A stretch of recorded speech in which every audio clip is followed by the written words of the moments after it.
Muoz ibn Jabal payg'ambarimizga aytdiki: "Ya Rasululloh, akhbirni bi amalin yudkhiluni al-jannata va yub'iduni minan nar."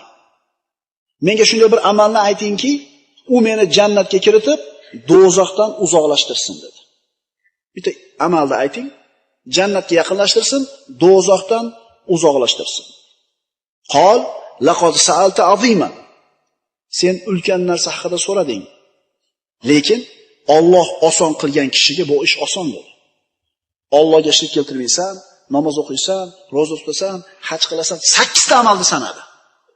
So'ngra aytdilarki, mana shularda hammasini o'zida jamlagan bitta amalni aytaymi dedi. Eng shariatda qiyin bo'lgan, eng muhim bo'lgan 8 ta amalni sanab turib, endi shularga barobar bo'ladigan bitta amalni aytaymi dedi. Ha dedi. Mana buni tiygin deb payg'ambarimiz tilini ushladi. Inson tilini tiysa, mana shu 8 ta amalni qilganda savobiga ega bo'ladi. Ya Rasululloh, nima? Biz gapirgan gaplarimizga ham javobgar bo'lamizmi hali dedi.